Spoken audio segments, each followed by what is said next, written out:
Welcome to a new and sudden last-minute episode of the Heel Heat with that special guest, Wrestling with Honey. Next to me is the Casual Champ. And down in the corner, we have Granddad. Today we'll be discussing Granddad. The new belts, the new undisputed, the new, what do they call it? The one on Raw now? Little Gold. They're calling it Little Gold. Little Gold. And then the rumors that of what we're hearing in regards to the new belts possibly coming around. And maybe we'll get some casual conversation about what's going on and what we're seeing, what we may look at things coming around over the horizon. All right, so SmackDown. As we saw, they unveiled the new undisputed championship belt and the events that happened onto that show. Now, how do you guys like? We spoke about this, and Jay and I were having this conversation like for a while now because there's this whole question because Benny told us they wasn't taking the belt off of Roman because they're trying to hit the 1,000-day mark. My thing was that number was with the WWE heavyweight title, but Jay was saying no, it's the other one. But apparently now we're starting to find out that they're merging they figured out that they fucked up. So they're merging the belts into one, and now to have it now count as that, which is crazy. You know what I mean? I get what they're trying to do, but it's fucked up. Instead of saying like, we fucked up, we should just have them drop the Universal and continue with the heavyweight belt. But they count the Universal towards 100 days, so that's when he had the longest. I feel like they waited too late to change everything. Or they should have waited another time to have all of these belts already set and prepped, like by next WrestleMania or next Rumble or this summer or something like that. Because I feel like when you usher in new belts, that's WrestleMania season all over it. Like especially after Mania, you just closed out another one, and then once you're done, the next day you're on the road to another WrestleMania all over again. So you would think that maybe they would have refreshed it a little better, but it made sense, I guess, because it's Night of Champions. But I just don't know why they're doing it scattered. Mm-hmm. And I don't mind the belt; it's a beautiful belt. All these fucking belts are gorgeous in their own way. Not everybody agrees that they're all freaking nice looking, or there's certain things about it that they don't like, or blah blah. But I like the belt. I like black diamonds. I'm pretty big fan of black diamonds on the belt. It's actually pretty cool. And but as far as merging the titles, I'm not. It kind of takes away from everything now, especially with Roman. Like I feel like he's looked so strong, like so freaking like unstoppable, holding both titles all the time. Like now, it's just back to one, and it's like okay. Like it's just one of those things, I guess, because it just made it look good. Like even when the Usos had their tag titles and he had the titles, like it just looked stacked. It looked like it reminded me of Evolution, So it just looks more powerful like that. But I guess they got to do what they got to do, and they're changing up whatever the hell they're changing up. We'll see how many times they change it up. But I don't mind it. I'm gonna keep it real with you. I was thinking about this on the train. WWE literally gave us the WWE version of the Pokemon release. When the original game came out, we got Pokemon Red first. We got Big Red. We got the Big Red title first. Then we had Pokemon Blue. We had this big blue title. Now we got a big yellow title with Paul Heyman following around him like he's Pikachu. So it just made me think of Pokemon immediately. I don't hate it. I just wish it was more of a different title. Like it's the same title, but yellow. So I'm like, all right, you just gave us a yellow cartridge for the same Pokemon game. Cool, and great. And instead they put the W in black. Yeah, like, all right. I mean, whatever. In regards to the Universal title thing, it's like, I get it because there's only been like 6 Universal champions in the title's history. So like, it's not that big of a deal to just be like, hey, the Universal WWE Championship also has a lineage of the Universal title, which is Seth, Kevin, Finn, Brock, Bray, and Roman. Goldberg. And Goldberg. Jesus Christ. And hell, Braun and That one was so not worth remembering. That just made me mad. No, it was probably by far the dumbest booking decision. Because that was when he took it from the Fiend, right? Yeah. no, he took it from the Fiend and he took it from Kevin Owens. So trash, bro. That was so So trash. it's like, this is dumb. Anyway, so just adding that lineage to the lineage that you have, it's like, I don't have that big of a deal because it's, you're just adding it in. Like, okay, cool. This is just, they're a part of that lineage. Great. They're world champions. Got it. I just wish that there was more of a progression of, like, visual progression of the title instead of, like, we've had the same design since The Rock debuted this design in, like, 2004, I think it was. Like, it's literally 2013. Okay, fine. Yeah. But it's literally the same title. Like, it's the same design. We haven't had a different one since John Cena's spinner chrome looking thing. And even that was somewhat similar. That was ugly. It was ugly. Some people like it, but like nostalgia blinds people. What can I say? I just wish it would. That's my only gripe to it. I'm just like, okay, cool. Now we split the titles, or there is a level of a split that you can like look at, and it's fine. I'm more curious to see the renaming of the women's title since they're taking away the Raw and the SmackDown. Like, are we gonna do like a WWE women's title versus a World Heavyweight women's title? But it doesn't make sense because most of the women aren't heavyweights. So it's like, yeah, like how are we gonna name it? And just please, for the love of God, don't bring back that ugly looking butterfly title. That's all I'm saying. And I think the entire locker room will revolt if that was the case. Yeah. So it's more so just like, what are they gonna do? Only thing I know about them is I heard that they're keeping the white strap.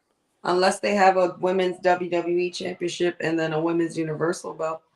I mean, it's possible. Like, I just don't know what the names are gonna be, but that's why they haven't switched the titles yet, because Triple H wants to have it where like there are two women's world titles that can be swapped between brands at any point.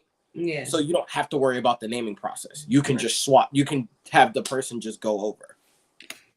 I think the only belt that I really don't complain about or have nothing bad to say about is the Intercontinental title. And I heard that the plan is for Gunther to beat Honky Tonk Man. So Gunther's not losing his title till at least September. Yeah. Mm-hmm. Which, all right, fine, whatever. And I'm okay with that. Yeah, I'm good with that.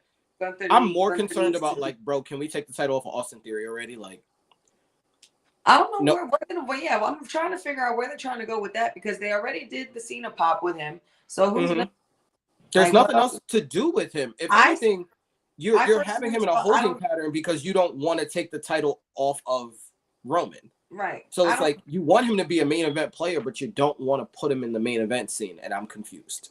I mean, I don't know I don't know how true this is, but I saw something surfacing around in the Instagram algorithm saying something about Kurt Angle. WWE might beg Kurt Angle to come back and fight Austin Theory for the US title, which I think is fucking ridiculous. That's stupid because the man can barely walk. Yeah, that's my thing. Like, if Kurt was in better condition, I wouldn't have an issue with that. But even his last run, he can't go. I was looking at him. I'm like, I don't like this. There's no way. He can't even stand long enough.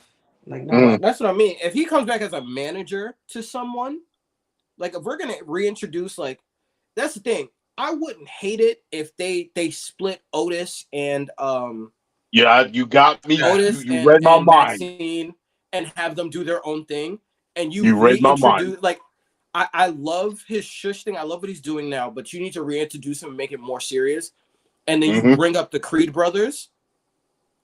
And then that's your new Team Angle, American Alpha, like, and really go hard with that. Yeah. And that's your faction. Because I'm going to keep it real with y'all. I don't know how much I pay attention to NXT. Julius Creed is real, bruh. Like, I'm talking... He's every bit as athletic as Jason Jordan, but he looks like Charlie Haas. And just as gifted of a wrestler, if not slightly less than Kurt Angle is. And he's not terrible on the mic. Like, the kid is a star waiting to happen. And I know that they're supposed to get called up. What happened to that other guy? With the other one? What's that name? Gable Stevens? Yeah. He's still there. He's one of those people that are so green, and he's still wrestling in college that he hasn't been able to fully transition to going to the performance center, learning the WWE like sports entertainment style of wrestling, and learning the way shit works. Yeah, like they introduced him too early because he was 4 years away when they introduced him. It's been like 3.5, and he still hasn't fully gone to the performance center yet. And it's like he's gonna need like maybe 2 years because we still have to figure out again, what is he gonna be? Is he gonna be a black Kurt Angle? Like, what are we doing here? Mm-hmm. And then you're gonna have to put him. Honestly, they don't need to do what they did with Dom. They need to put Gable Stevens in NXT and have him work up through the ranks and do it that way. The same way the rest of them did in the black and gold days. Yeah, like have him go through the gauntlet. Bring back for NXT, man. I want black and gold. Honestly, they're bringing it back. I know they are. They're not bringing it back soon enough, but they are. But it's honestly like you're starting to really see shades of black and gold now, like with the way the storytelling is, with the fact that a lot of like the bubblegum pop 2.0 players are starting to mature, and you're starting to see a lot of them turn the corner. And now you have the free agent part of it where like the free agents come down and they work with them, so they immediately get better. You're starting to see it, and I'm like, okay, like I'm excited to watch NXT now because now you have Carmelo Hayes, who pretty much finished off the Braun Breaker thing, so there's a very good chance Braun Breaker is going to come up soon. And now he's got a program with Baron Corbin, not like Happy Corbin, like Baron Corbin. Angry Corbin. All I Corbin. need is the theme song to come back. Lone Wolf Baron Corbin. I'm like, yeah, no, give me that theme song back and we rock it. And then you got Mustafa Ali in the North American title division because that kind of got stale. But like now you got Mustafa Ali going after the North American title, and I'm like, Mustafa versus Wesley, Mustafa versus Dragon Lee, Mustafa versus Tyler Bates. I'm like, yo, these is about to slap. That got my attention. Got my attention when I saw that. I was like, wait a minute, what? Okay. The only thing that's kind of struggling is you have so many women that have the look, but there aren't a lot that can go in the ring yet. And I say yet because they're all athletic. You're starting to see them kind of round out their skill sets and everything. Like the champion, Tiffany Stratton, just looks like a taller Alexa Bliss. Basically. In like the body shape of Mandy Rose. So like I get why they would put the title on her. Pardon me. The other division, they're small. They're everyone's still trying to figure out their characters in a lot of ways. So it's really developmental.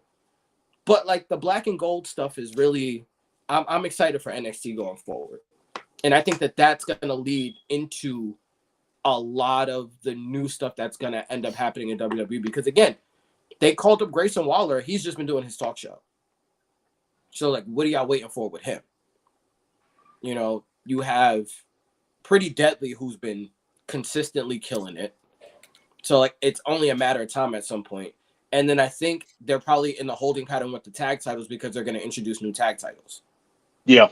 Which is like, okay, cool. Love it. As soon as they introduce it, or they should have Sammy and Kevin drop it and then introduce it the next night. Same deal. Same deal with the women's tag titles. Because you still have Alba Fire and Isla Dawn holding on to. You got to do a unification match. If they're going to both be on the main roster, you have to do a unification match. You know what somebody actually brought up, just because of the fact. Now, granted, it wouldn't go over well here because of the fact that Ronda has so much kind of sort of go away heat here in the United States. But Ronda's Scottish. I'm about to sound off. Yeah, Ronda's Scottish. Money in the Bank is coming up. They could pull the same thing that they pulled with Drew McIntyre at Clash at the Castle. They could. You got Isla Dawn and you got Alba Fire over there too. There's your unification match right there. It is, but I wonder, are they actually going to unify the titles? Because if they unify the titles, that's effectively killing the women's tag division in NXT, which I don't know if that's what they want to do, but that's what it feels like because they called up kind the of only other women's tag title, and they then everybody gutted else the is just in a division faction. though. They gutted the division though. So Yeah, because what they you called should everybody else up. technically There's no women's tags in what you NXT. should technically do in that case, go ahead and kill the tag division. And what you do in the response is what I've been begging them to do on the main roster: introduce a women's mid card title. Yep. If you want to tempt the thing in there, NXT is a place to do it. If you don't think it's like necessarily going to go over well on the main roster, put it on NXT. See how the NXT the crowd likes unification it. match. No, I'm talking about like a mid card belt. Oh, I think they're already going to do it. That makes sense, but as we've seen, They don't do stuff that makes sense. No. NXT within itself is different because, like, we know anything that works at NXT. Bring it over to the main roster, character-wise, it don't work. But we have to also realize that was the previous creative people in charge. They didn't bring over the talent as they were in NXT, so they repackaged them, and then they wonder why they ever worked out. So we have to keep that in mind. Just because it works, like NXT crowd is different than main roster crowd. Main roster crowd tends to be more of the Raw's on. Let me watch it. Yeah. NXT crowd is more like, yo, NXT's on. It's set. If I'm not watching it, I'm gonna DVR it and this and that. True. So that's my thing. I feel like again, it could work, but you have to do it right. And then your first champion has to be someone we care about. Yeah. That's the biggest thing. They always put it on somebody we don't care about. No. Like they're gonna do something stupid, like put it on Natalia. Like, bro, I don't care.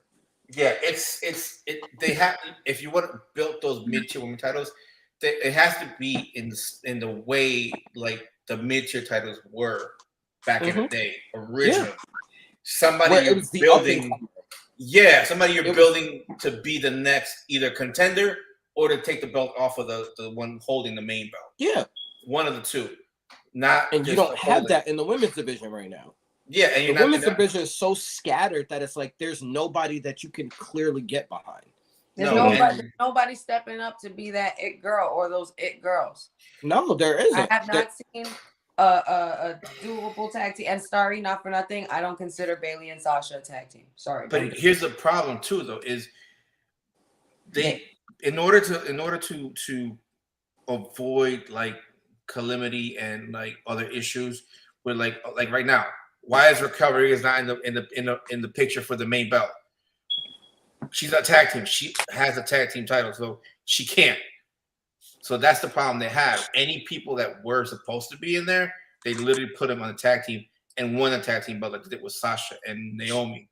Let me from that conversation. Let me give you my thoughts on that real quick, because I was actually going through this in my head on the way home from work this morning. They were talking, somebody was saying that they believe the plan is, and I don't know how true this is considering what Liv said on Up, Up, Down, Down, saying that her shoulder is actually torn. But from what they were saying, like they were believing that the story was, let's bring or have Ronda and Shayna run that division for the most part until Liv Morgan gets back, and then we circle back to we're going to reclaim the titles that we never lost. So if her injury was a little less significant, I would say, all right, you can keep Raquel in that holding pattern because she's waiting for her tag partner to come back, if that's how you wanted to do it. The other way that you could have done it, and this is why I have an issue with WWE and their arbitrary rules, because they can make stuff up and make it make sense, but they sit up here and they have rules for one thing and then rules for another one. All right. This isn't me going at Roman Reigns being away as the champion, but if you're going to have him with his set of rules, you can also do the same thing and say, hey, listen, we're not going to strip you of these titles because there's two of you guys. Raquel, either you got to find somebody to help you out and be a substitute, kind of how the New Day subbed in Kevin Owens when Big E was hurt, or you can go turn around partner, right? And you can turn around. You have a substitute partner, and you could actually circle that back into when Liv gets back. Now you're pissed off because you just replaced me, or Raquel could go out there and be like, you know what? No one can replace my tag partner. I am going to defend these belts alone. You turn around and you build her character up like that. Her Then you man, have a ready-made superstar to actually step into the to world title division. Much the same way they built Rhea when Rhea had that run in I don't remember, I think it was the first War Games. Mm-hmm. Mhm. I'm just saying, like, there are ways that you could have worked around it, but it just seems like they want to be stuck in their ways. Not even so much that they just are stuck in their ways; they just want to be there. Mm-hmm. So, like I said, I don't know how to, I don't know how to actually rectify that situation, just because of the fact that, like, you know, you have the opportunity to do something, and you're just like, all right, whatever, man. We're not even going to get involved in that. But to circle back to the new title, part of me, like, what I'm not necessarily worried about, but I am a little saddened by it, is the fact that this is effectively the end of the WWE Championship. You can, in turn, like later on down the line, turn around and just have them rename the title, like, and be like, oh, well, this is the WWE title. But it's kind of not. They've turned around and they've made sure to not call Roman the WWE champion. They've made it a point to say he's the WWE Universal Champion. They want that branding. Mm-hmm. So, like, for me, somebody who's been a wrestling fan, even though, like I said, I had a little hiatus for a while in like the mid, 2010s and shit like that. But I've been watching since like the mid 90s and stuff like that. That championship has been synonymous with me watching wrestling the entire time. And then it's kind of sort of just gone. So to me, it's just like when they introduce that universal title, I'm like, all right, I see what they're trying to do. But at the same time, I'm just like, I don't necessarily like it. You gotta sell me on this belt.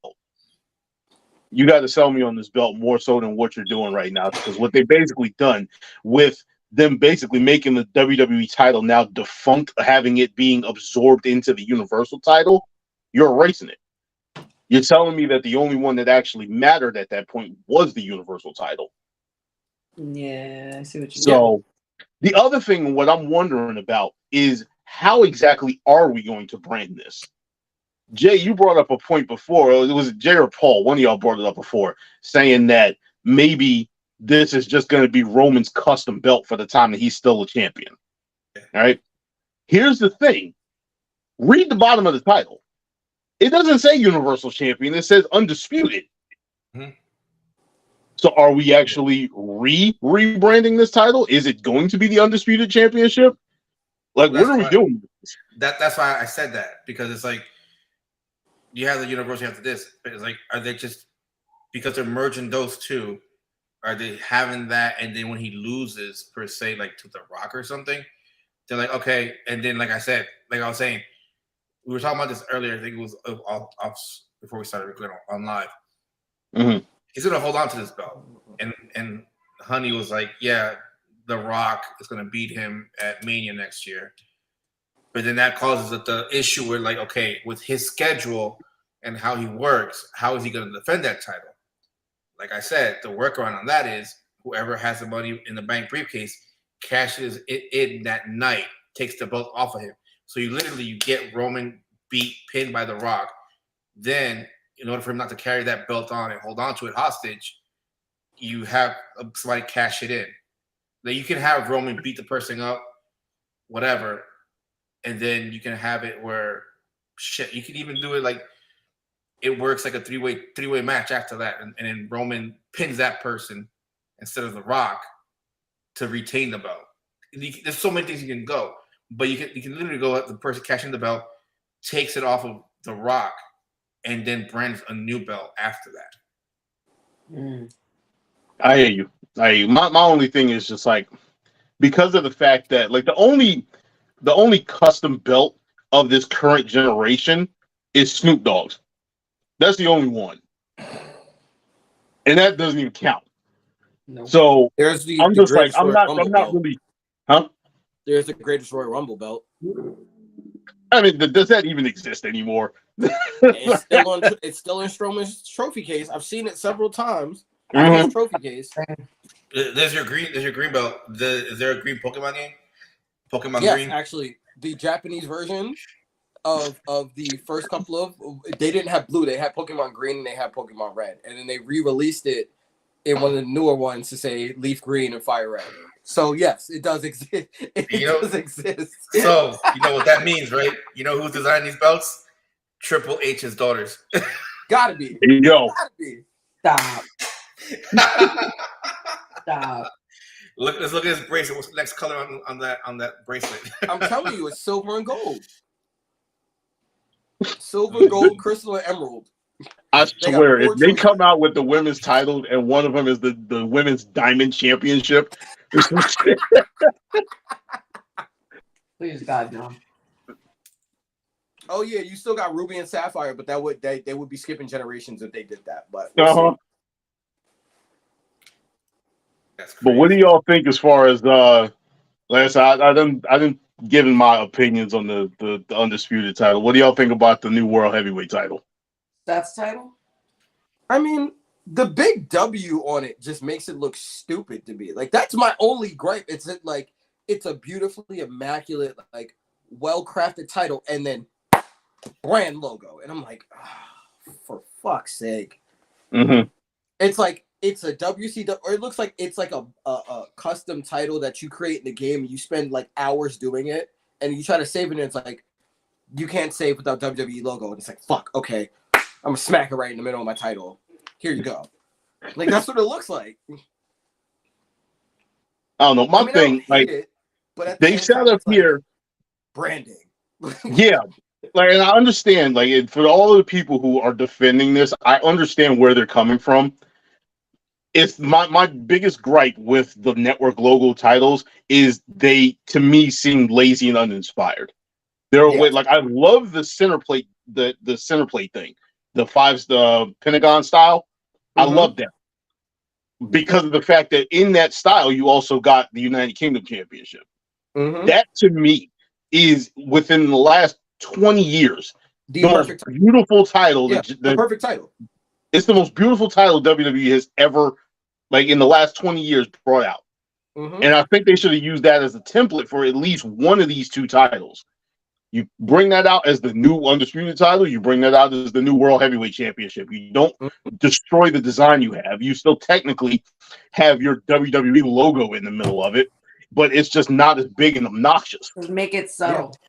Yeah, like, that's what I'm saying. Yeah. We don't need it where it's like, as soon as, because I get it, when you're on TV and you have the cameras, as soon as you think, the first thing you want to see is the logo, is the branding. Whenever you hand to somebody, you want to see the big logo.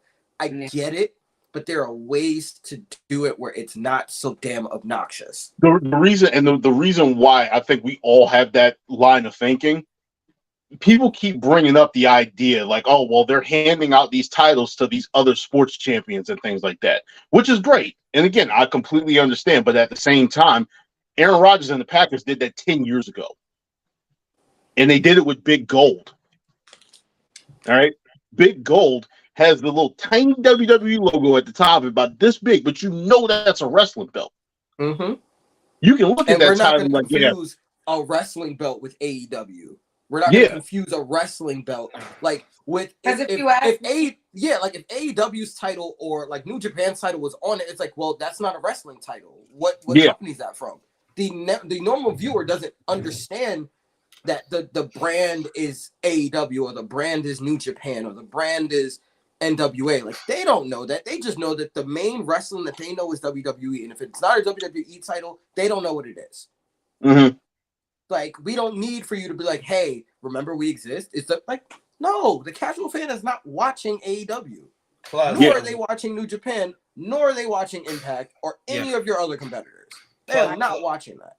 Plus, the way those belts look, you cannot confuse them. I'm sorry. No. And literally the only team that if they win is going to get an AEW title is the Jaguars. So Jacksonville. That's the only one that they're going to get. or Chicago. They could pull that off. Maybe. Probably. But I mean, Chicago's not winning anything anytime soon, so we're not even going to go there. None of them. No. If you ask me, the AEW titles are ugly. They are. We've It's had that closer to the conversation. New Japan titles. Every single one of them ugly. Well, the New It's Japan close titles to the New Japan title. aren't bad. They're decent. But AEW tried too hard to be like New Japan. Yeah. And they failed miserably. Instead of just like, you know what, we're going to make our own belts beat the state ugly. street. Ugly as fuck. You know what gets me with AEWs is they I don't know if it's actually been like this the entire time, but AEW uses a lot of dual plated titles where you have both silver and gold in the title. And to me, like a lot of people like that mess. I hate it. I absolutely hate it. Yeah. If you're gonna give me a belt, like I can understand if you want to use a little bit of lettering and stuff on it, and like different, you want to make that silver or something like that. I don't have any issue with that. All right, but the old WCW title, when they dual plated that, I hated it. I love that title all gold, and that's just how I feel about this stuff. You don't. The silver to me does not say champion. It doesn't say number one. It says number two. So when you give me something that's silver and gold, I'm looking at it like, yeah, all right, whatever. That's ugly. So that's kind of how I am with the AEW titles. And like when they had, like if you were to go on WWE Shop or whatever, they had the winged eagle up there and it was dual plated. I hated every bit of that too. I'm like, to me, you're bastardizing the title doing that. You're killing my aesthetic. Killing my aesthetic. Yeah, we're not even going to get into AEW's mid-card titles and how atrocious those look. Although what's funny, and it actually just popped in my head for like 2 seconds when we were talking earlier about, what are they going to name the women's titles? What would be the biggest troll is if they turned around and named the women's titles the USA and Fox Championships. Stop. Well, you even said it. Now it's in the air. With a big F like that, the FX logo on the top. Here's the thing. I don't know if the question to me is Fox going to renew that contract? No, because I don't think they got what they wanted out of that. They're checking deal. into streaming at this point. Like, no, there's I was hearing that they were talking about Amazon Prime. Yeah, which is again pissing me off even more. Fox was thinking about adding an hour.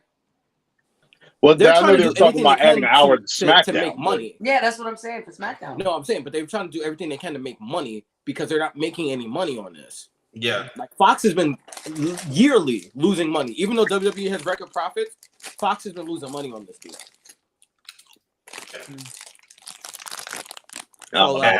It was bad, and it didn't help. Like when they had was it the hockey playoffs like that, and they put it on FX. Yeah, FX. Well, I mean, it's Fox Sports 1. Yeah, and not everybody has Fox Sports 1, so that is going to drop as it is even more. How did Pete Davidson get into all these commercials? Sorry, random. I'm looking at my TV. Sorry. He dated Kim Kardashian. That's how he looks like he's one step away from entering the loony bin. So do a whole lot of people. Aren't we all? I was gonna say, aren't we all?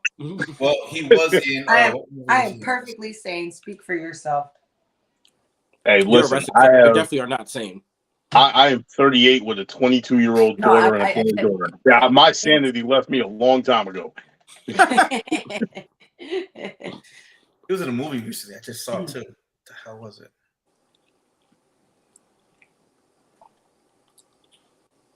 What movie was it? Oh yeah, Fast X. We're not. No. It was in there. I didn't. You know what's crazy? I never got past 6. Never got past 5 or 6. And I got some stuff spoiled for me, and I'm not happy about it. I'm like, are we turning into Dragon Ball with this nonsense? Mm-hmm. Where it is that people have literally been, and now all of a sudden, I'm back. Mm-hmm. How you guys doing? Been hiding in the background, and you guys didn't know what was happening this entire time. I think this pretty much sums it up. Where it's like, bro, you look at it, same design, literally just different colors, and then it's like, this is beautiful. This is, and then you just, I'm just gonna throw the W in the middle, and I'm like, A lot of people say that Big Gold is the best looking belt because of the fact that it doesn't have the obnoxious W over it. No, Yeah. that's what made it so. It's like literally carrying a. It's my favorite belt behind the wing. Matt's favorite too. Yeah, behind the wing. I think it's more because and I think Benny too. Like we're old school. Like we've been watching this since the '80s, so we're used to It's number 2 for me, but yeah. but they're right there. You know what I'm saying? They're like right there. Mhm. We grew up watching those, and it's like there's so much history behind it from when we watched. Yeah. why are they trolling like this? Why are they trolling like this? They really said across the network verse is ridiculous. Mm-hmm. I will say this about the new Fast X movie. Jason Momoa, I think, to me, made that movie. I don't care about spoilers, so I'm not gonna watch. I know I'm never gonna watch it. No, I'm just saying, I've already seen breakdowns of it, so I already know what's up. Yeah. I already know what Benny's talking about. Like, Yeah.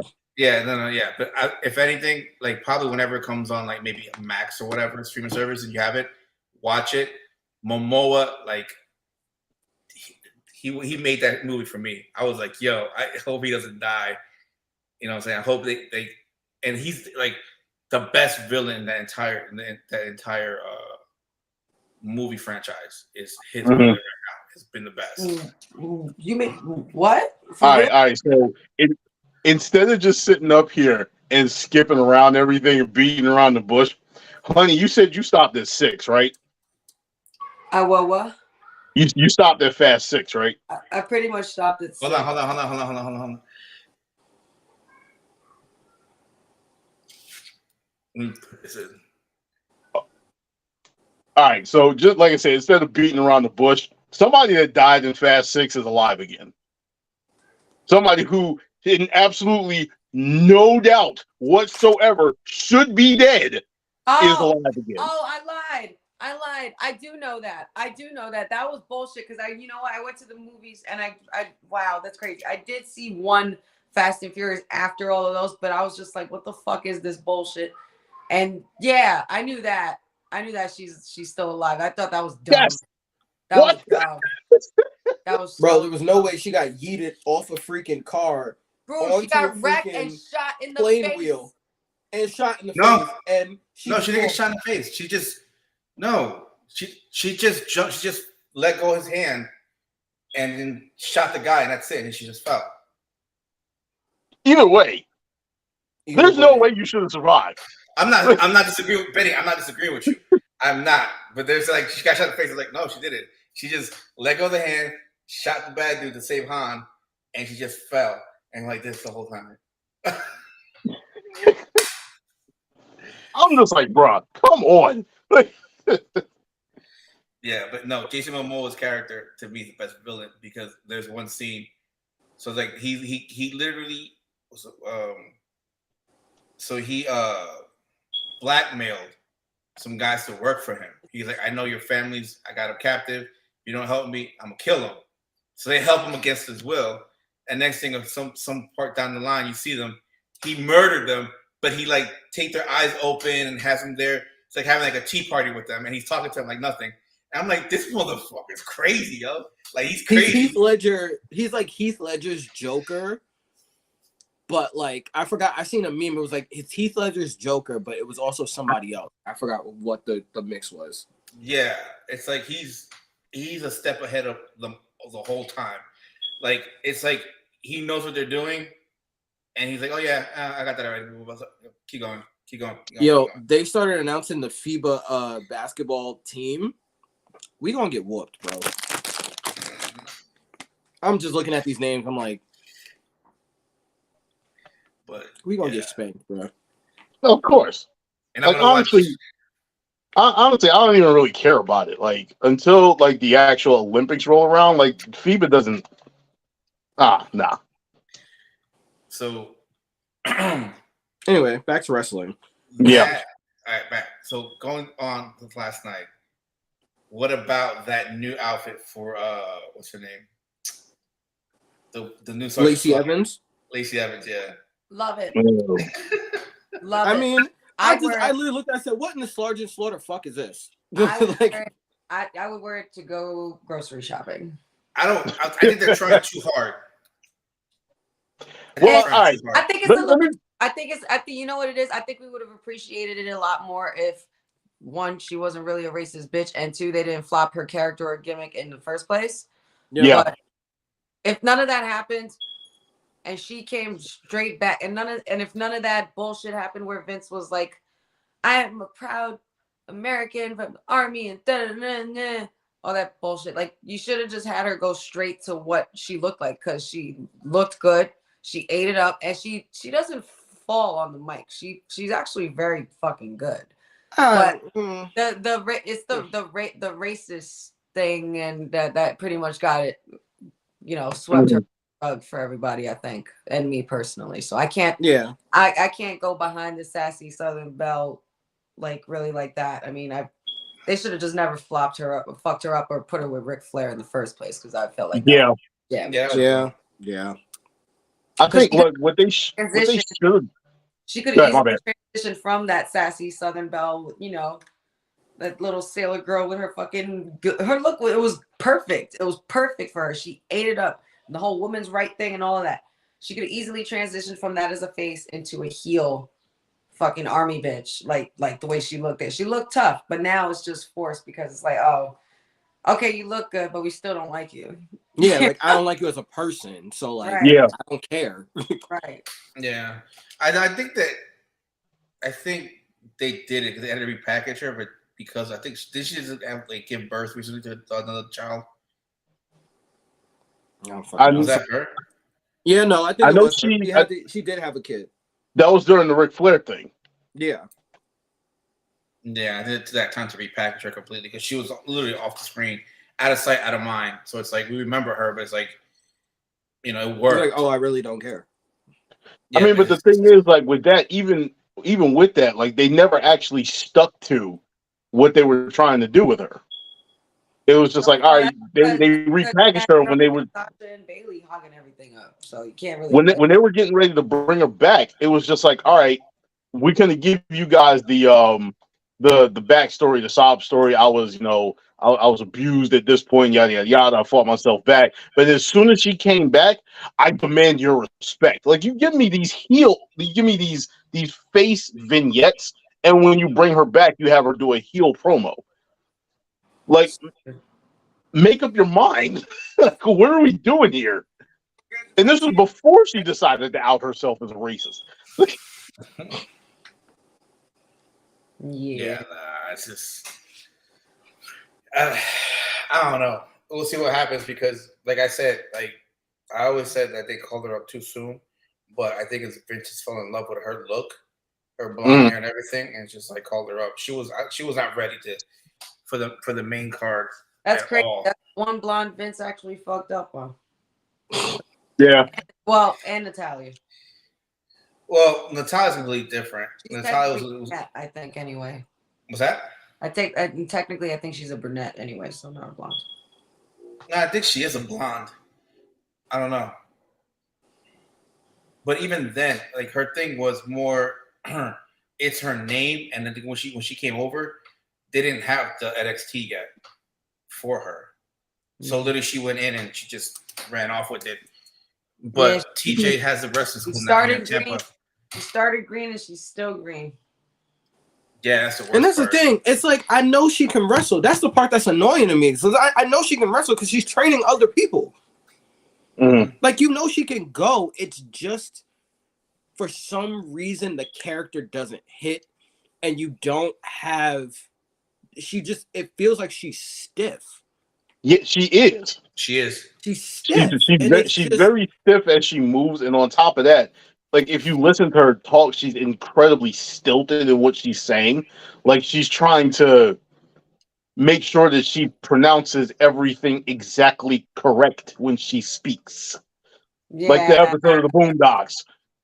Yeah. No, I hate. Yeah, no, I don't. It bugs me, man. It really bugs me. And I know it probably shouldn't as much as it does, but it does. It's because she's the last from that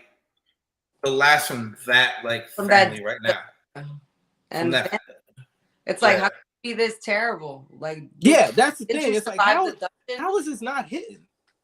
Aren't you the queen of the dungeon? Like, Mhm. your Yeah. father ran this shit. How are you not doing?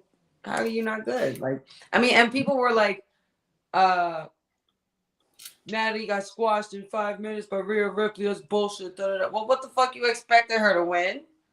She got Yeah. paid. You expected a good match? Like, She got paid. She got Yo. paid on her birthday in Saudi Arabia and got pinned and still did That- what she loved. If that's what the bitch wanted to do, that's what the bitch wanted to do. Yo, Straight up. and what people need to understand is that is a WWE trope. They do that all the time. All If the it's your birthday or your hometown, chances are you're gonna take an ass whooping mm-hmm. because they want heat more than anything else. Yep. And that's that I cheap think heat, I right there. think the other thing with Natalia is the fact that maybe she's afraid to hurt people.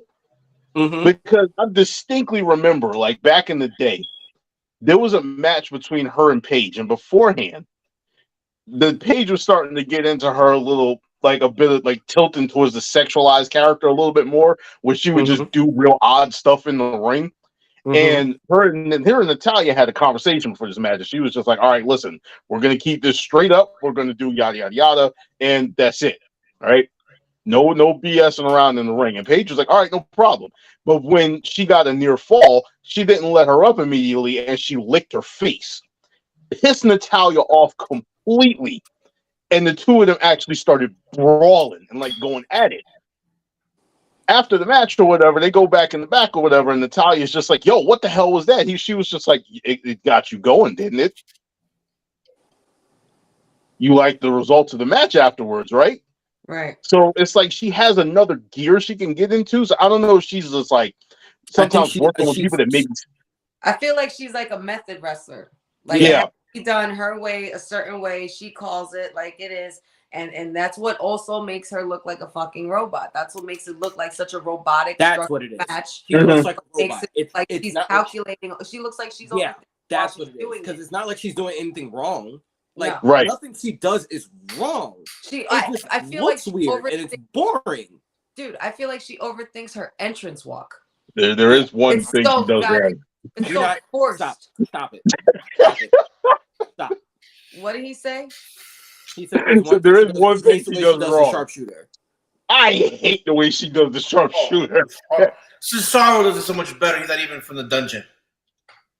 I'm like, and like I said, I get it because she's not the only one that's done that before. Other people actually do the sharpshooter crossing the legs the wrong way. She has the strength to make that shit look like she's fucking hurting you, and she doesn't. And she doesn't. She doesn't even sit into it. Rhea Ripley, when she does that submission and she's holding you up, that looks more fucking painful than a goddamn sharpshooter. Yeah. Than Natalia's. Now it's all Natalia's doing is overselling, and she's squatting, and she's not even like, she doesn't give it the pullback that fucking Brett used to do. Like, you need to break their back, dog. Like, Brett, you gotta be nice to them. Jesus Christ, the way Brett did that sharpshooter. Brett was nasty. Brett was nasty. There would be no the way Brett would do a sharpshooter, the way fucking Jericho would do a lion tamer, and he put his fucking knee on the back. Put his knee on the back of your head. Come on. It's because Jericho's from the dungeon as well. People forget about that. Yeah, but I never knew that. That's news to me. Oh yeah. Better than the daughter that was spawned from the man who started the dungeon, which is insane. Yeah. It's wild. And like, it does not make sense to me. She's Kendall Roy. Natalia's Kendall Roy, Paul. Damn. Oh shit. Basically. That's fucked up. No matter how hard she tries to climb that mountain and grab that, no, bitch, you'll never be that good. You'll never be that good. I'm sorry. And that's the thing. I feel like life is shift to her. I feel like it's the pressure to be a heart. She's Kendall, and life is Shiv. Yeah, pretty much. No, you're right, Jay. You're right. There is a pressure because it's not just. You have to remember, she's a Neidhart and she's a Hart. So there's two pressures because she's the daughter of she's her father's daughter who has his own legacy. And then she comes from the Hart family that has its lineage and history. When it's just like, if you would just wrestle like Natalia, because like you've seen the videos where she's training people, right? Oh yeah. Like they just did like drills with her versus Angelo, and it looked amazing. Like she's doing stuff there. She's fluid. She's loose. She's this. She's strong. She's not holding back. I think that's you know, it. some I think people you said it sometimes earlier. they get a little awkward when camera comes on. You know, sometimes people get awkward because they know Yeah. I'm on them, so I try and go extra hard, but it doesn't look good. It just I think it's like what I think you said it. I think she's scared to use her strength. Yeah. Because you got to think, Hawkins weighs what, like 260 maybe, 280. So she has to use her strength to pull that weight. Now, if she wrestles, say, Selena Vega, if she uses the same strength, that girl's going flying into the third row. And also, you got to think about it. Think about somebody like Ember Moon. I don't know I think she's going by Athena now. Yeah. Everybody was so pissed off when she had that match where she wrestled stiff. But her career has been so much better since she was like, fuck this. I'm going to wrestle. I'm going to wrestle the way I want to wrestle. And she's had all those like really aggressive, stiff matches, but it works for her. And it's like, listen, if you want to wrestle me, if you want to take this title, X, Y, and Z, you're going to have to wrestle, like really wrestle. Like we're not going to do that pretty shit. And that's how she really, at this point, has to be. Because her trying to play it safe is literally what has killed her career. And she could have a run where she really wants to be a Neidhart and like stick with the music, stick with everything, but find your own look that isn't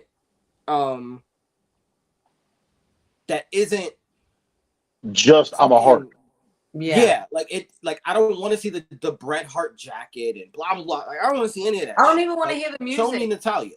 She still has the same fucking music she had in 2005.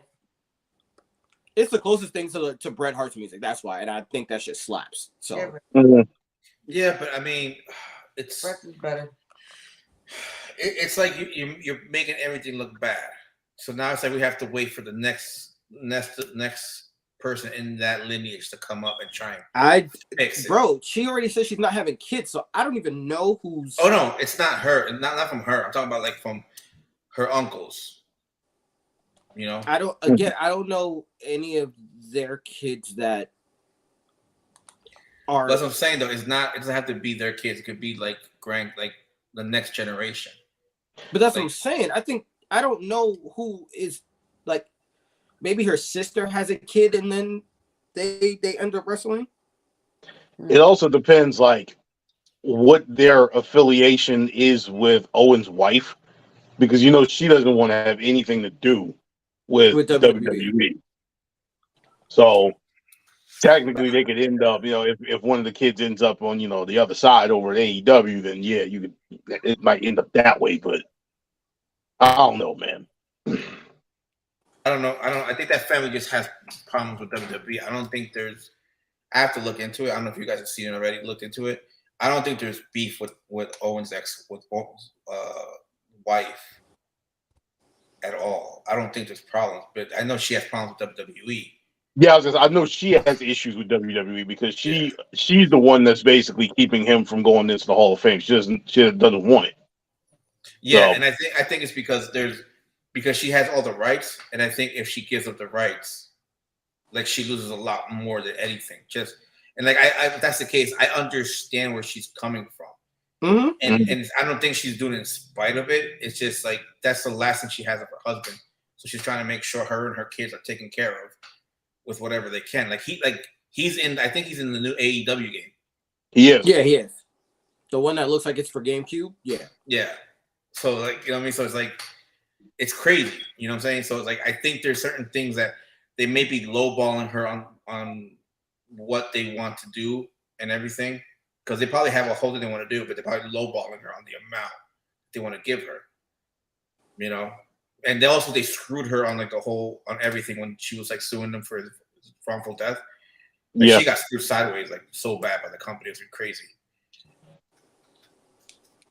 Yeah, so if I'm like, anything happens, it'll probably be after Vince McMahon dies. Yeah. Like I could see her possibly. Then again, I don't know how does she feel about Montreal Brett and them, they came to an agreement, but does she feel a certain way about Montreal and the events afterwards? Because Owen stuck around after that, and they basically had him get buried by DX the entire time. I think she maybe, I don't know, maybe she sums it up as, you know what, it is what it is, it's business. Yeah, he paid the price for his brother and all that stuff, but what he had afterwards, though, he didn't do pretty bad. He got buried for a little bit, but he did pretty good afterwards, though, before his untimely death. Yeah. That unfortunately, that's one of those where, like, it really did change the landscape of WWE when he passed away, because there was so much available left for him to do. And he literally was ahead of his time. If you look at what he was doing, a lot. It's insane. It's insane. So it's like, by him passing away, it stunted a little bit of the growth. Mm-hmm. So, but yeah. So now, and going on to Braun Strowman, that boy got that fusion. He put the video on his IG account. Listen, everything's content, bro. Everything's content. I respect it. So wait. I want to know, is he going to face any backlash from the company? Because they came out with that because they had that mandate out that they're not supposed to share that anymore. Yeah, I forgot about that. Well, it's a known injury, no? Yeah, but at the same time, like what they're basically talking about, and Grant, I don't know if this is going to fall under that, but what they're talking about is like the Finn Balor thing from Mania, when he takes when he gets the ladder or whatever, and he gets all stitched up and everything afterwards, and he takes a picture of the wound. So, like, I don't know if they're talking about that, or if this thing with Braun is actually falling under the exact same thing, because in that exact same, like, a month later, you end up with them bringing this edict out, and then Brock busting himself open hard way, and then basically selling that like, hey, look, Lesnar's bleeding. Yeah. So it's just like, I don't know where they're going with that. I don't know. It's a very weird situation. Yeah. Yeah, he's like I shared it to you guys. He's literally there. You see him like they shaving his neck, I guess. They put him in there, and then you see on the TV that like the process. It's crazy. Well, thanks for letting me know, because I will not be watching that. It's crazy though. But in there, he looks like a Saw movie scene. Oh no! You don't see them it's already open, and like you see the metal plates in there, and you see them like, I guess they're cutting, or I don't know what they're doing there. They're cleaning it up. Ugh. But he's towing the company line. He's like, "Thank you to WWE for always taking the utmost care of us." And it's like, come on, man! Like, anybody that knows and pays attention to what's going on, they know that WWE really doesn't do that. And if you're not aware of it, there's two great examples. One of them is Keith Lee, and the second one is Mojo Rawley. Yeah. Mojo like literally almost died, and Keith Lee the same as well. Those who almost died, and WWE was like partially to blame, and WWE didn't care, and they were trying to put Mojo out when he really wasn't fully recovered from the COVID. So nuts. It is like I worked with his sister, and so we talk and all that stuff, and it would come up. So yeah. He had to retire. He's like, I don't know what he's doing, but he was happy when she told me he was happy when he was. Oh, he opened up his own sports movies. agency. Yeah, specifically for wrestling. So he represents a lot of people from a sports standpoint now. He operates as an agent for a lot of like wrestlers now, because it was like an unspoken rule that wrestlers have to represent themselves, but some wrestlers joined under the umbrella of his sports agency. So that's what he's doing now. Yeah, he's a smart kid. It's just she would tell me, he's just hyper. He's go. So I don't know how he has so much energy. It's like that whole stay hyped up. That shit's true. That's real. I mean, you try having ADHD. Trust me. See, that was such see him in the background of everybody else's videos too. That was such a good era. I thought Mojo and Zach were gonna make it as the hype bros because they were fucking. Yeah. They had me hype every time. They were really cool. Incredible. Like I really thought we would see Mojo as a champion. Oh, yeah. What's this that I'm hearing about a certain Prince Pretty? Oh yeah, he dropped a video about a week or so ago, and it was ring gear. Yeah, and it had breeze going across it, and it was in like the bedazzled, like same style as like his pants. So essentially, what he said was that he wasn't necessarily like he was technically retired for a little bit, but he pretty much said that he wanted to give his body enough time to heal, and if he felt like coming back, he would come back. But effectively, he was retired. Yeah. But then the transition from Triple H to Vince happened, and then he got brought back for up down down. And then you started. Everybody knows that he has a flatback wrestling school with Sean Spears. Right. So it's not like he's not training. Right. And then that happened. So like, there have always been rumors that like he's gonna start wrestling again, but we truly don't know where. Who's to say that maybe that was a retirement of Prince Pretty as far as wrestling? Maybe. Who's to say he won't come back as maybe a manager or mouthpiece? I mean, I would love for him to be a heel mouthpiece for Pretty Deadly. Pretty Deadly. Love. Or what about Maximale Models? That would be even better because they need it. They need the mouthpiece. He would put them over like a motherfucker. It would make sense. It works. Gimmick would make sense for them. Because if you ask me, Prince Pretty, they don't need a mouthpiece. Oh, you mean Pretty They Deadly? have enough mouth on their own. Yeah, Pretty Deadly can kind of survive on their own. It's just their gimmick was so similar to his, but I forgot about Maximum Male Models. They're basically like the male Final Fantasy versions of the Iconics. Yeah, that's actually a very good explanation. That's a very good description of them, actually. Because I actually, what's funny, like I wasn't with it at first when they came in. I'm like, who the fuck hired these two little shits fresh out of the UK with this Final Fantasy hair, looking like they came out of a goddamn anime?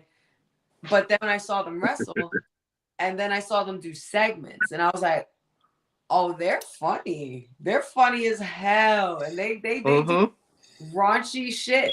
Like they do little raunchy innuendos. And I'm like, you guys better stop. Like when Homeboy was brushing and polishing his title and he looked like he was on his knees doing something else. I was like, am I watching this? Am I watching this show right now?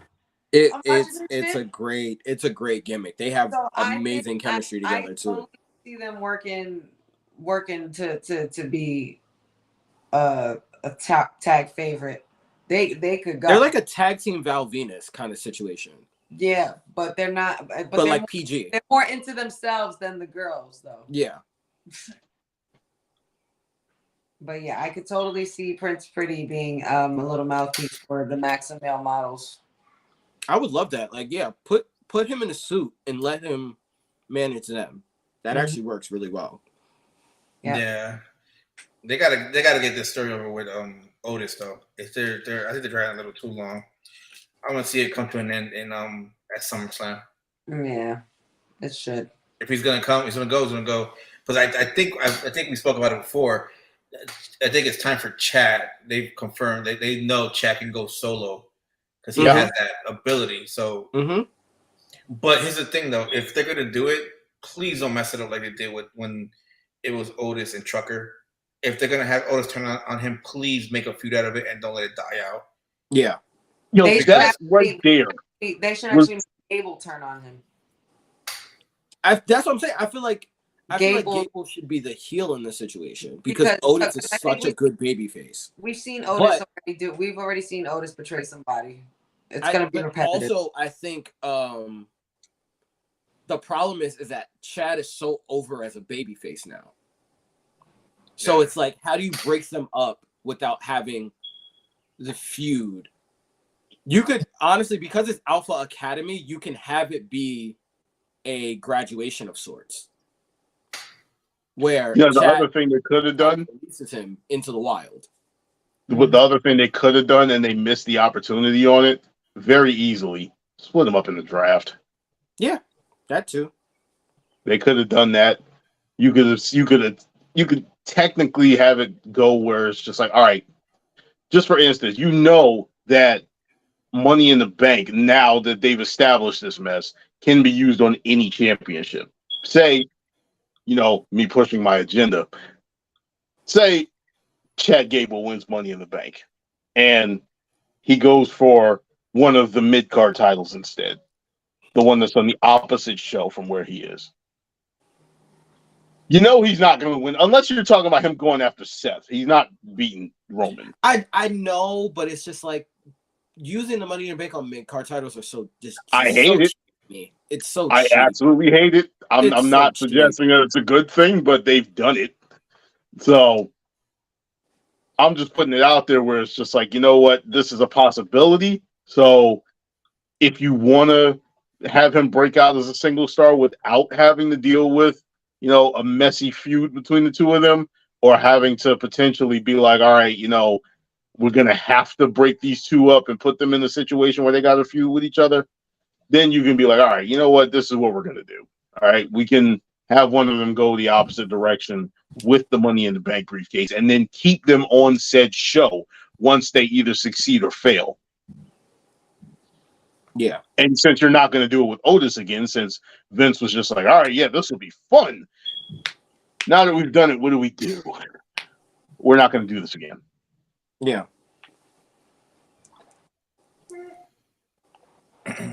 Makes sense. I mean, I get it, but like I said, it's just I don't want them to do whatever, however it goes. If it's Chad that causes it, or if it's Otis does it, I just don't want it to be like when Heavy Machinery broke up, and you have that heel turn by Tucker, and then there's no payoff for it. And then because what you had in that situation was Tucker got future endeavored like almost immediately after that. So it's just like, well, even after it happened, it was like there was nothing there. There was nothing. There was, like before he got future endeavored, there still was looking at like, okay, we're not gonna do this. Oh, he got future endeavored. Okay, we're not gonna get an ending to this. Unless they bring him back. Where is he even doing? I haven't the slightest idea. I couldn't tell you. I could not tell you. What is who doing? Tucker. Oh, Lord knows. Tucky. Does anybody remember when he used? I was wondering if anybody remembered when he was doing that, because I feel like people didn't pay attention to Otis that much when he was doing all of that, and they should have, because he would have Heavy Machinery could have been over like in a different way if Vince would have just fucking kept them together and booked it right. Yep.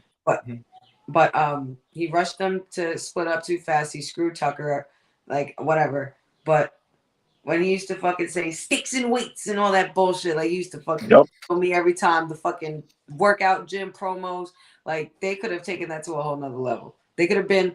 It kind of reminded me. It was like reminiscent of like back then, and I'm sure you guys know this. That short-lived moment of that tag team of the Ultimate Warrior and Stinger. Oh, the Blade Runners. Mm-hmm. They could have been giving promos like that and doing shit and working out, like doing crazy bullshit, and then. But that tag team was already messed up as it was. They were having issues internally, and the way things were working out, that wasn't going to last. Yeah. I'm not too sure Sting was, down with the whole anti-Semitism, anti-LGBT, and all that other stuff that Ultimate Warrior was just all about. Mm-hmm. He's like, yeah, this ain't my vibe, dog. Yeah, we can't do this one, bro.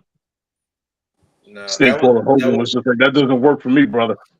Yeah, and that was something they were trying to work out, but it just never did. It just wasn't it for them. Mhm. So, which makes sense. It's glad it didn't work out. As we saw, they each had their own individual careers afterwards that worked out for both of them. And they became cultural wrestling icons. Oh yeah. Mhm. Oh yeah. Oh man. Well, I'm trying to think of anything else that I've seen popping up lately. Wrestling related topics. So I know, honey, you had your. Were we talking about this on live, or did we speak about this beforehand No, we about talked about Money in the Bank? Yeah, no, we were talking Oh. why, what Yeah. happened? No, they wanted us to continue the conversation about Zelina, whether it would work if Zelina won the Money in the Bank. All right, give me reasons why as to why it won't, because I'll wait to find some. I'm no matter what you say, I don't find anything. Honestly, it's just I Her don't size. like Alexa was an anomaly,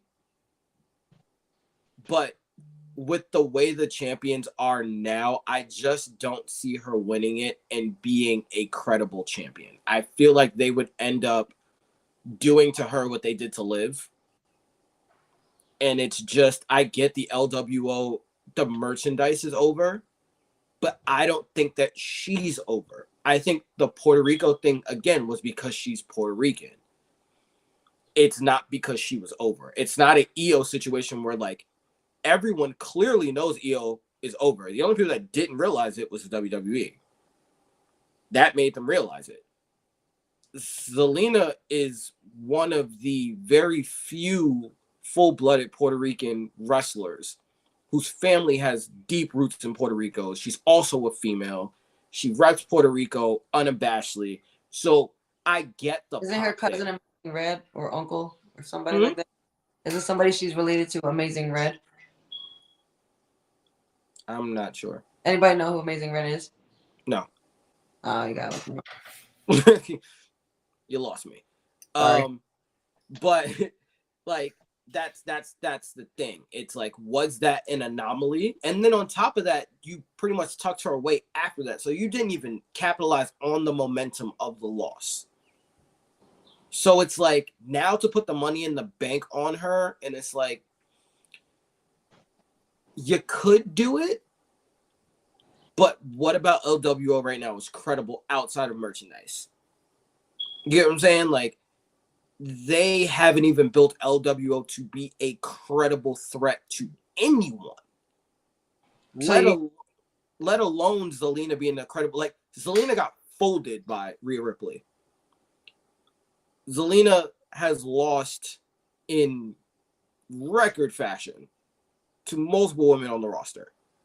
So to then put the Money in the Bank on her and expect me to believe that she's going to cash in and win, it does nothing. It doesn't, if anything, it hurts the Money in the Bank and it hurts her in turn. So it's like, it's not a gripe against Zelina, but also no one can wrestle Zelina because no one knows how to take any of her offense. And it looks clunky, it looks sloppy, and I don't think it's her fault. It's the women that she's wrestling. They don't know how to take her offense. They literally no-sell for her constantly. Yep. It's terrible. And it's like, it annoys me too, because it looks like when she's executing the move, you don't hear the match. Yeah, it's just like you hear like all her offense looks very low impact, very and it's like, at this point, what is there for me to buy into outside of the brand? So it's not a knock against Zelina. It's just, you gotta, if you're gonna put the Money in the Bank on her, like, put it on somebody that can kind of give the title a little oomph.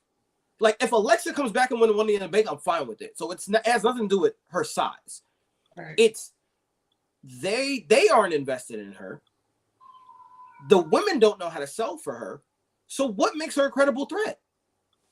They haven't built her up. They haven't done anything. Yeah, no, So she has the potential. They just haven't. She has they haven't all the done potential it in the world. Well, I guarantee you, if she was 5'6", 5'7", she would have main event at WrestleMania with freaking Sasha Banks at this point. Because that's how talented she is. She's just as talented as Sasha to me. The problem is she's just not as tall. Mm-hmm. She just needs more movement. Like, if she could just put the fluidity of Rey Mysterio inside herself, because with how and give me some power behind the strikes. Momentum, it's nonstop. Like, yeah. Just, you got to be the hamster on the wheel. You got to keep the wheel turning. Don't stop for anything. And it always looks like she's too scared to, like, even when she hits the ropes, she's like trying to hit the ropes in the right way at the right angle. And it's like every time she, instead of it being like off the rope, impact move, it's like off the rope, wait, the person has to get down to the right height and move.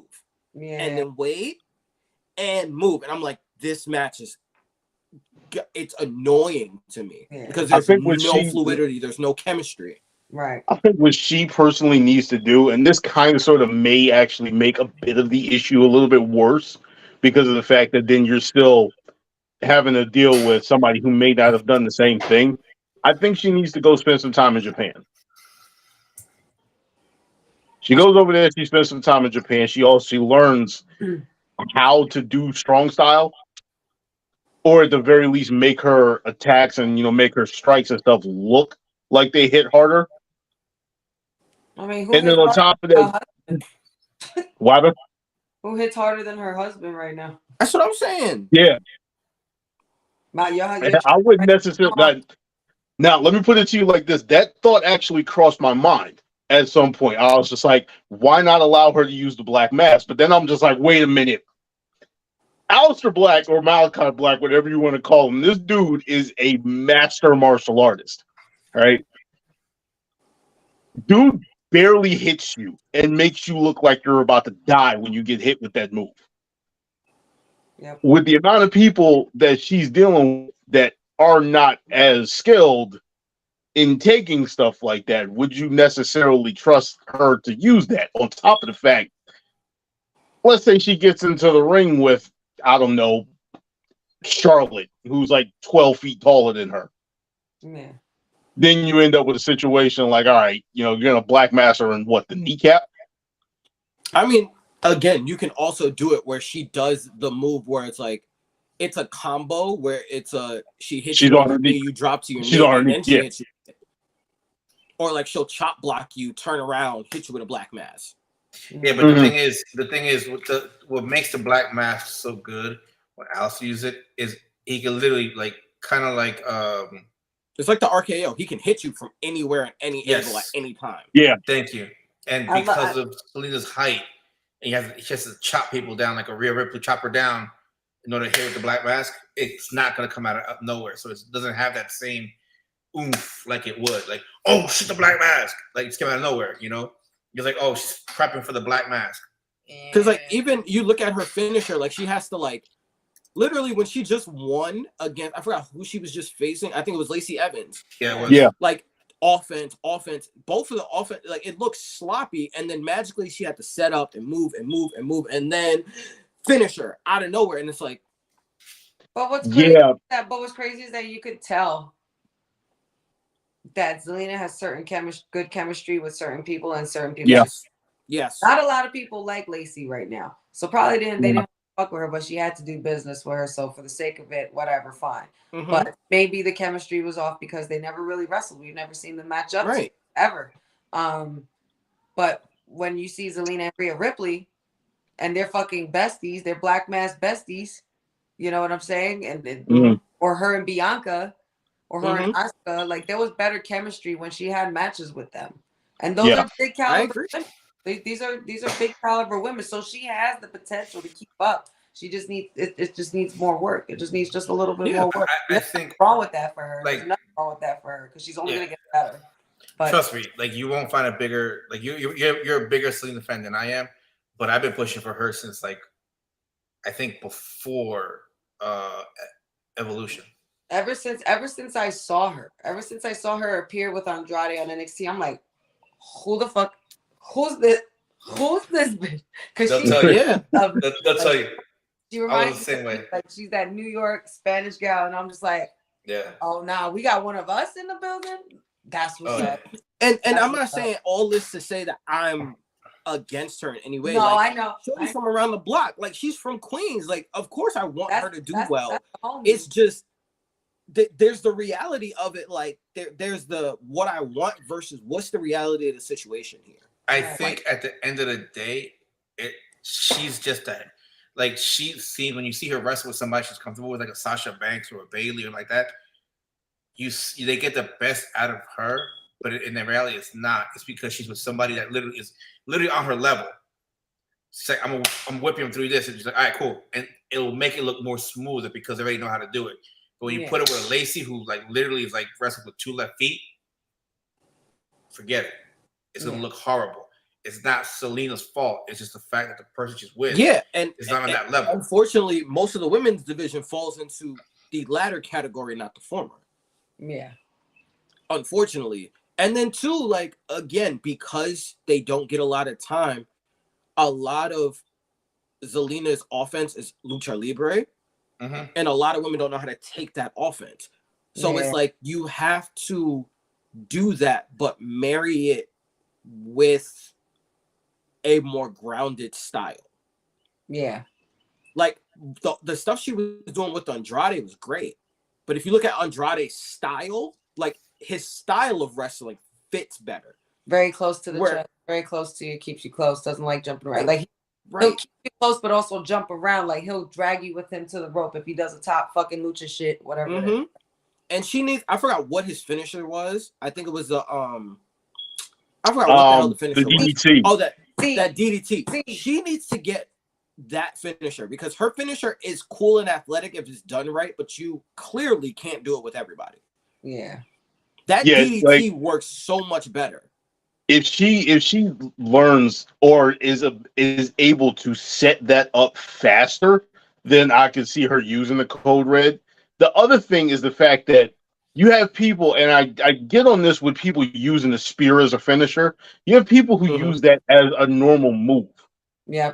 Yeah. So I hate that mess. It's just like if somebody turning around making a super kick their finisher at this point. Matt was telling me that too. He was like, I fucking hate this, yo. He's like, DDTs are a normal thing, but Jake the Snake did it and it was over. Like, you know, he's like, I don't understand how that. I understand certain wrestling moves. He's like, I feel like certain wrestling moves shouldn't even be called finishers because everybody can do them. And we've clearly seen thousands and thousands of DDTs, and people have kicked out of dozens of them. But when it's Jake the Snake's DDT, no kick out. You know what I'm saying? Like, he's to a lesser extent. Like jackknife DDT, it made sense because it was a jackknife DDT. Yeah. Like she did the whole kickback leg thing. Yeah. To a lesser extent, like when Raven was using the even flow. Yes. Like that was the most basic looking DDT I've ever seen in my entire life. But he just made it look like it was devastating. He made it look so good. Like he just looked, and he looked cool. He just looked like you look at Miz, where like he has that face buster as like, the skull crushing finale. But when he hits it, you know, it works. And like nobody else uses it.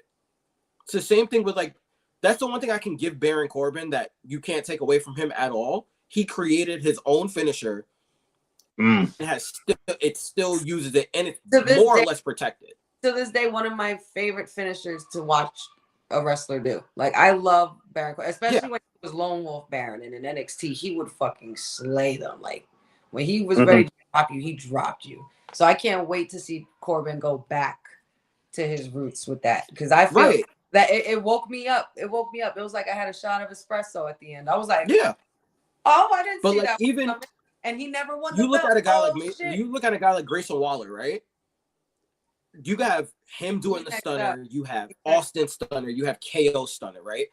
But he added a little something to it that it's like, okay, it's different. And it's so ridiculous that it's cocky, but it works for his character because it's so like, why are you running out of the ring just to come back in the ring to a roll into a stunner? Like, it's so unnecessary, but I'm like, I get it. Because it's Grayson Waller, and it's like you do unnecessary shit to get under people's heads, like to get under people's skin. It's like So, like, Mustafa I get Ali and that roll he does into the ring. I'm like, what are you doing, bro? Yeah.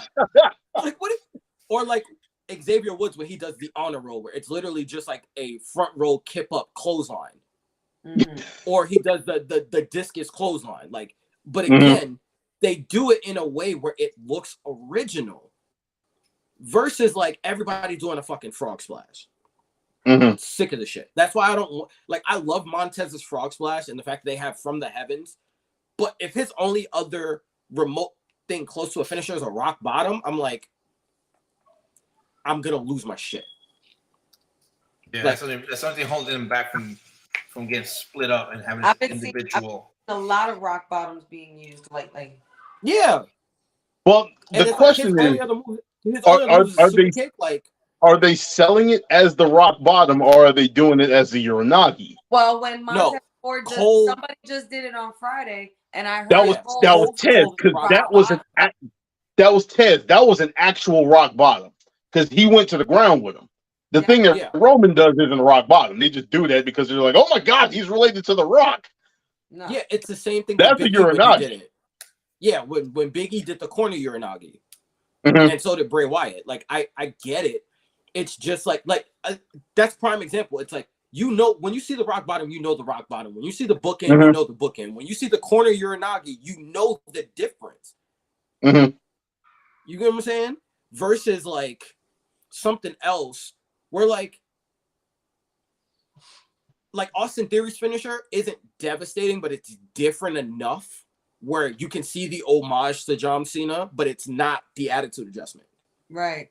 You know what it looks like, and it looks like he does like an adjustment to Mark Merrill's old TKO. Yeah. Wow. Because they wanted to give him something that looked like, I don't know if that's what he was going for, but the cutter is so synonymous right now with Randy Orton, and you have Riddle using it whenever he uses it. That they're just like, I don't think they wanted to have Austin Theory, or I don't think he wanted to have his finisher be that synonymous with another person's move. So if he was to say go the full TKO route where you're getting the spin off of the shoulder with a cutter added to it, rather than this just, oh, well, I'm going to kind of place you down on my knee and that's the end of it. I think that move comes and looks a whole lot more high impact, but I don't know, man. You get what I'm saying? Like, there are certain moves where it's just like I love the burning hammer. I love Bianca's burning hammer. Like, that looks sick. Now, if I look at somebody like Montez, I think he can use it, but he can turn it into a cutter instead of doing like the full like layout, like Michinoku driver thing. He can turn it where he flips you and it turns into a cutter. And he like turns his body. That would be yeah. And that would look really cool, and it would look like a finisher. But also now you have the relationship that they keep talking about with them two. They have the same setup, so you see it and you relate them to each other. Right. So if you're gonna build them as what I'm hearing, this heel couple later on for like this new kind of singles run, I think that's a good thing that you can kind of use that as like he spins off her move but kind of makes it his own thing. The problem is how many people is he actually gonna be able to do it to? Because he's not gonna be able to do it to bigger guys unless he continues to work out. Because that's the thing with the women's division. Bianca's one of the bigger people, so she don't really got to worry about hitting it. Like when she hit it on Piper Niven, it was like, oh, okay, well, she's strong as fuck. Right. I don't see, Tez hitting it on like Omos or something. That would be really. That's cool why like certain people need like strike finishers. Yeah. As well to go along with the stuff that they actually do, which you can technically say that the frog splash for him would be that. But then if like you have him in the ring with an Omos, then you have to justify Omos being on the ground for that long. Yeah. But I think his setup is doable. Which is doable. The jump in, what the hell is it called? The step up insecurity. Insecurity. There we go. You know what I would like, and I'm doubling back to Zelina, is, and granted, I know Tegan Knox uses it, but have her use the Shining Wizard. Who's Tegan? Her Shining Wizard makes more sense, or like the Meteora. Who's Tegan? Yeah. One of the That's- prettiest women on the roster. That's bad. I know who Tina Knox is. I just haven't seen her, so I'm like, ooh. I know. They only bring her out. That's the only reason why I remember her. But honey, There- I didn't mean to go on Kid that Gloves. tangent where like I cut you off. But you was like, you want to listen to what I had to say first about why Zelina shouldn't be money. Why should she be? Like, please, I wanna buy it. Please sell me on this. Because I buy said it. so. I really do. All right.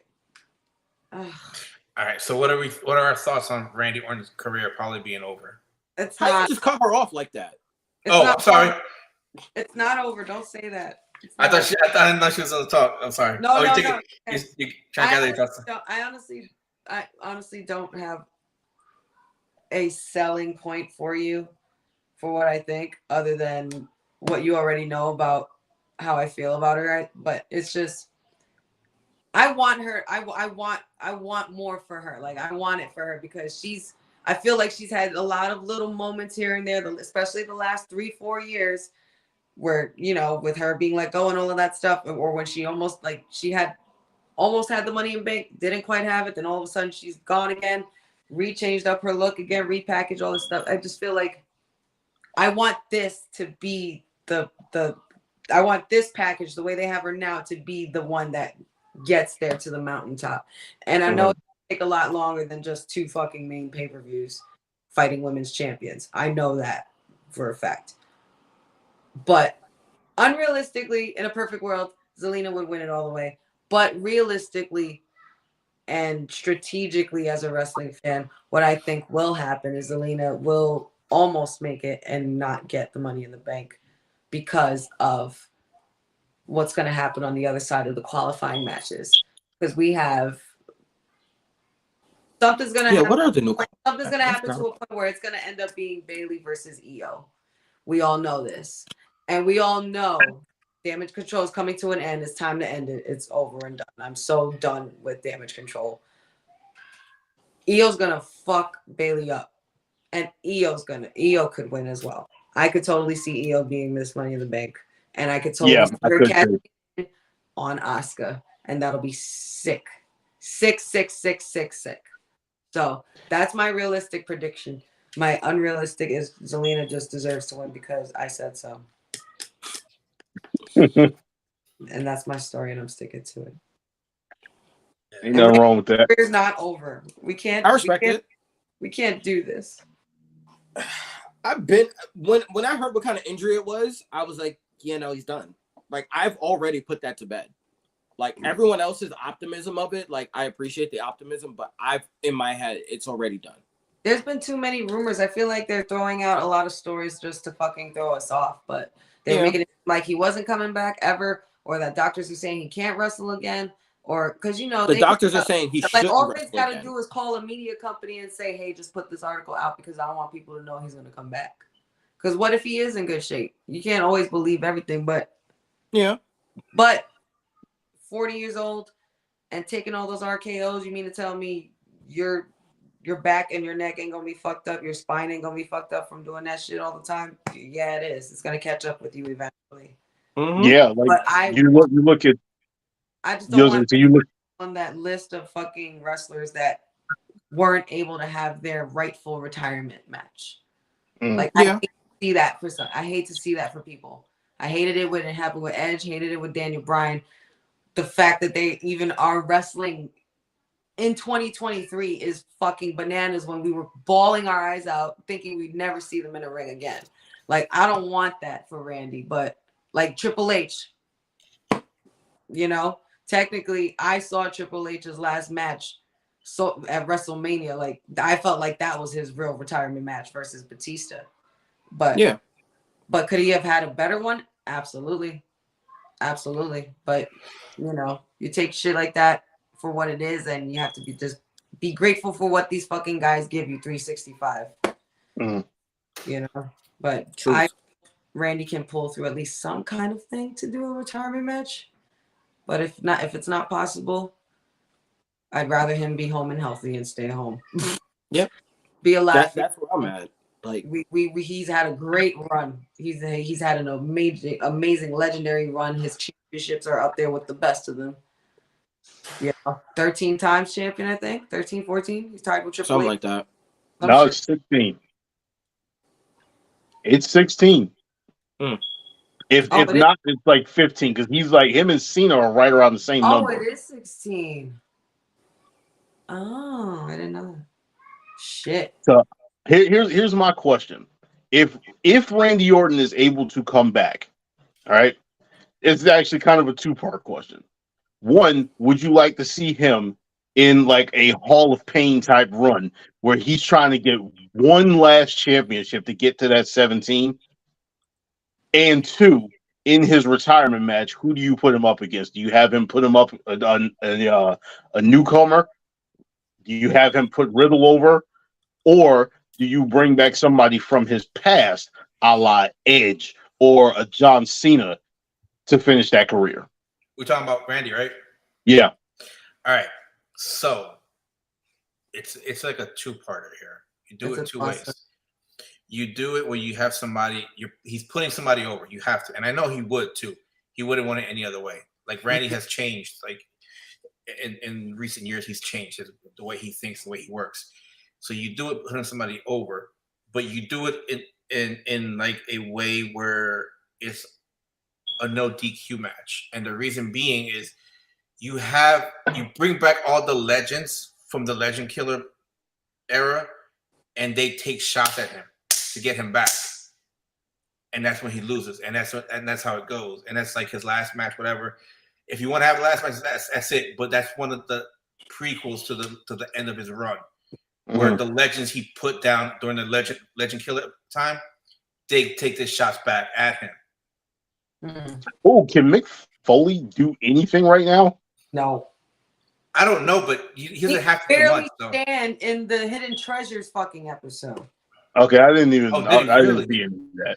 So his knees are that bad now? I mean, he's sitting down half the time, and he's big. His Knees, his hips, all that.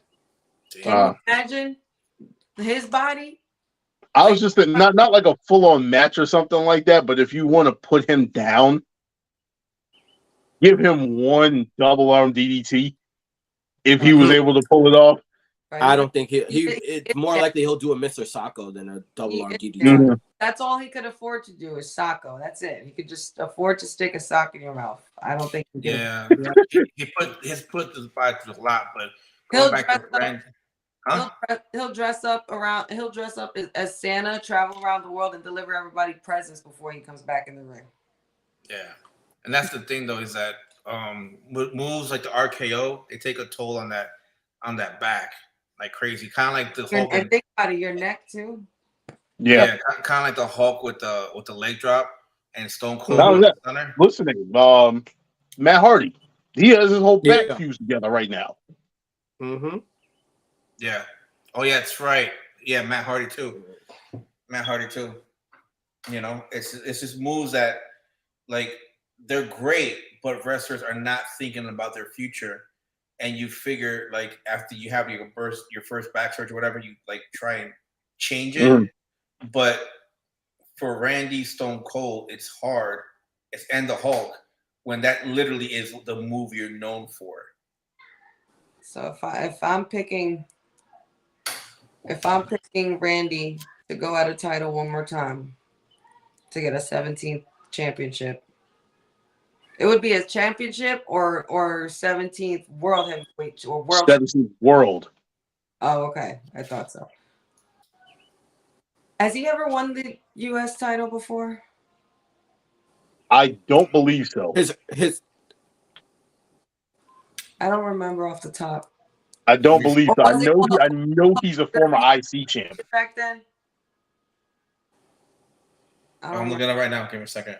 All right. Well, why are you looking at? If I had to pick, all right. I mean, if Austin Theory was not holding the U.S. title and was holding like a heavyweight title, I would say that's a no-brainer because Austin Theory is literally on. Yeah, he won in 2018. Oh, okay. Oh, really? Yeah, he won in 2018. He's literally Austin Theory's how do I say, path in wrestling right now is looking Predecessor. is looking similar to the light of young Randy. Yeah. Cocky, in your face, I'm the best. I could do this all day. I'm gonna beat. I think if you're gonna give him a retire, you know, yeah, you give Austin Theory, literally give him the Legend Killer. yes, give him the and Legend you Killer. have him and you have it be he go on this run, and then you bring Randy back as like the last guy, and like he would have the ultimate heel gimmick because he took out John Cena at WrestleMania, and then he took out the Legend Killer. Right. Now imagine. I mean, you technically already started. Now imagine being the guy that took out 2 of one of the Yeah. greatest in the fucking PG era. Mm-hmm. You know, like think about that. And then Edge too. He could take out Edge. Like I would keep giving Austin Theory all the legends. Just keep doing that. But if I had to give Randy a final opponent besides that kind of a situation, it's got to be a show-stopping one. It's got to be with somebody who he has history with. It has to be somebody who he has fought before and is comfortable in the ring and chemistry. Has to be somebody he's also had fucking crazy rivals with and gone through shit with, you know? Why not Cody? True. Cody makes sense. Why It not? does. Why Cody not? makes a lot. Like if you can't do Cena, Right. Yeah. if you Cena's can't do already Cena, saying that his body's tired, Mhm. which is crazy to me. But that's the Hollywood industry catching up with him. We all can't beat Dwayne Johnson, honey. So Well, what's the name? Like, not to get too far off on a tangent, but did you see The Last Ride, the Undertaker documentary? oh, of course. Yeah, you saw how basically he was just like, he felt so much worse after not wrestling and then coming back and doing the match than he was when he was wrestling full time. Yes. So it's kind of sort of the same thing. Yeah. So, but if I had to pick, I would give. I'll name 3. I said Austin Theory. I would give him Cody. I would give him Miz, Edge. Top. These are 5 guys I would pick. Those guys, Miz, Edge, and Seth. I would give him Seth. Seth would be able to close them out real good. I mean, that's a great fucking matchup. Mhm. We've seen them fight many times before, and for the heavyweight title. Yeah. So, I would pick any. I would be fine with any one of those 5 guys doing it for Randy. AJ too. I didn't even think about AJ. Woo! yeah, that was slap. That was Yeah. slap. We did have that. We did have that great rivalry at one time when he called his RKO the knockoff Diamond Cutter. And then he was like, well, remember this? You stole this. Remember this? You stole this. So that I think those would be some very fun final potential matches for Randy's retirement. Yeah. I do have to make one small adjustment though. Yeah, according to Wikipedia, Randy only has 14. 14. Yeah. 14 what? Titles. World championships. I could have sworn it was 16. Yeah, he's got 14. Because he tied Triple H, I think. Mm. Wasn't Triple H? Well, Wikipedia says, I don't know, is WWE Championship the same as heavyweight? Well, Yes. they're combining the roles now. So anytime Okay. anybody is any type of world champion, unless they want to pad somebody else's number in another way, it's only the WWE and the world title, and then if the few that have actually won the Universal. Mm. Yeah, So and he's a Grand Slam champion also too. Yeah, so all of the championships that Roman has won, the WWE title and then the Universal title, same thing. They're counting all of those reigns together. Yeah. But I would definitely pick any one of those guys to take on Randy. But that's the thing. Randy's such an in-ring chameleon, and I just think it's so ironic that he happened to be called like a lizard and shit like that and a viper, because he really is a wrestling comedian, an in-ring chameleon, because he could go with anyone. Mm-hmm. Still come out perfectly, and he wastes like it took me a while to understand when they said this in the documentary, but somebody, I think Triple H said it, or a Taker even said it. Somebody says it, but for Randy, for his age and being in that ring even when he was younger, he wastes no movement. Right. Everything that he does, from how he looks at you, from how he walks up to the ring, from how it's all calculated and processed in his head. Like, he wastes no movement. How he reacts to after he hits, he fucking does the RKO. Like, the way he reacted after he did that magical RKO to Seth in California, that one WrestleMania. Like Yeah. just his little mannerisms and things like that. I just feel like he was just so good at that. He was so, like, we're never going to see another wrestler like this guy ever again. Speaking of that, you know what would be hilarious? Like, I don't know what this guy's doing right now, but what if the person that came back to actually end his career was Evan Bourne because he was so pissed off at the RKO he took? I gotta say that's probably the best RKO one. Before or after the one when he caught Seth Rollins on the curb. Like, that was long A, before B. he caused. You can go A or B, one of the two. I think the reason why a lot of people say, because I've had a debate about this with a friend of mine on Instagram, and he swears that the Evan Bourne RKO was the better one. I don't agree personally. They're both very close, and they're both great RKOs, very well executed. I think the reason why a lot of people gravitate towards the Evan Bourne one was because he was so low.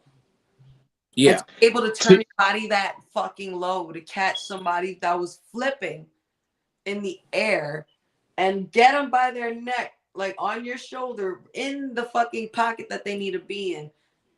That's a close one. But it was just the way. I'll never forget how crazy I jumped up out of my seat when I saw Seth Rollins' RKO, because I jumped out and I was just like, and you heard the crowd lose it. You heard it. Like, and Seth, it looked like Seth was walking on air for a second. I'm sorry. I think that was the most magical RKO ever in history. I'll give you one that's real underrated that most people don't remember. I want to say it was WrestleMania 21 when he was facing the Undertaker, and he reversed the choke slam into it. Yeah, that one was cold. That one was cold. That one was cold, for real. Cold. Man, listen, that was some sick shit right there. I feel you, Jay. I need to too. All right, everybody. Any last words, Jay? Before we... I can't wait to see what these titles look like, because I swear if they're silver and gold, I'm laughing. Benny, any last words? As far as the new titles, I just want some effort put into them. Make them look at least a little bit different, please. Other than that, I'm good. Thank you. Any last words? My final thoughts would be, can we bring back some Eagles? Word! Let's bring back real. Something pristine or prestigious. Let's put it on a women's belt too. The women don't have Eagles. Why? Like, what's up? Yeah, I thought that was America. We ain't fly enough for you bitches. Like, come on. So those are my last words. Besides the fact that I'm glad we're ending this now because I'm on 5%. Perfect timing. The way I look at it is this way: we're adding more belts. I hope they add a mid-tier belts for the women's, and I hope they add another third-tier belt for the men's. I think we just need it and help build everything more after that. And I hope they don't keep following the Pokemon color trades. But we'll see. Everybody, catch them all.